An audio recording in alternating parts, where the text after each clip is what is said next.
ಅಗ್ನಿ ಪರೀಕ್ಷೆಗೆ ಬರ್ತಿರುವಂತ common people ಗಳಿಗೆ ಜಡ್ಜ್ ಆಗ್ತಿರೋದು ಇವರೇ. ಜಡ್ಜ್ ಆಗಿ ಇವರೇ ಬರ್ತಾ ಇರೋದು. ಅದುವೇ ಚಂದನ್ ಶೆಟ್ಟಿ ಅವರು, ಸಂಗೀತ ಅವರು, ಶ್ರುತಿ ಅವರು ಹಾಗೂ ವಿನಯ್ ಗೌಡ ಅವರು.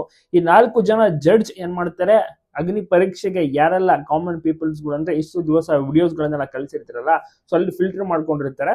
ಸೊ ಸ್ವಲ್ಪ ಜನ ಅಲ್ಲಿ ಅಗ್ನಿ ಪರೀಕ್ಷೆಗೆ ಒಳಪಡಿಸ್ತಾರೆ. ಅಲ್ಲಿ ಸ್ವಲ್ಪ ಟಾಸ್ಕ್ ಆಗಿರ್ಬೋದು, ಕೆಲವು ಪ್ರಶ್ನೆಗಳನ್ನೆಲ್ಲ ಕೇಳ್ತಾರೆ.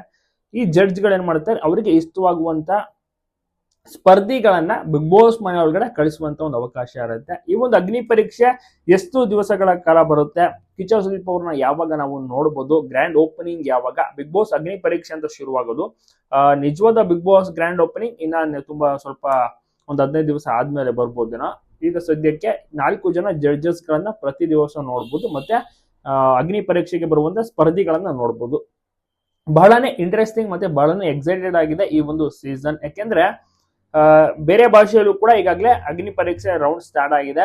ಮತ್ತೆ ಈ ಒಂದು ಕನ್ನಡ ಬಿಗ್ ಬಾಸ್ ಸೀಸನ್ 13 ಅದರಲ್ಲೂ ಕೂಡ ಈಗ ಅಗ್ನಿ ಪರೀಕ್ಷೆ ರೌಂಡ್ ಸ್ಟಾರ್ಟ್ ಆಗಿದ್ದು, ಕಾಮನ್ ಪೀಪಲ್ಗೆ ಅವಕಾಶ ಕೊಟ್ಟಿರುವಂತ ಕಾರಣ ಅವ್ರನ್ನ ಫಿಲ್ಟರ್ ಮಾಡ್ಬೇಕಲ್ಲ, ಈ ರೀತಿ 4 ಜನ ಜಡ್ಜ್ ಗಳನ್ನ ಇಟ್ಕೊಂಡು ಫಿಲ್ಟರ್ ಮಾಡೋಕೆ ಪ್ರಯತ್ನವನ್ನ ಪಡ್ತಾ ಇದ್ದಾರೆ. ಸೊ ನೋಡೋಣ ಯಾವೆಲ್ಲ ಸ್ಪರ್ಧಿಗಳು ಬರ್ತಾರೆ, ಯಾವೆಲ್ಲ ಕಾಮನ್ ಪೀಪಲ್ ಇರ್ತಾರೆ, ಇನ್ಯಾವ ರೀತಿ ರೀಲ್ಸ್ ಮಾಡೋರು ಯಾರು ಇರ್ತಾರ, ಏನ್ ಕತೆ ಆಗ್ಬೋದು ಅಂತ ತುಂಬಾ ಜನರು ಕೂಡ ಕಾಯ್ತಾ ಇದ್ದಾರೆ.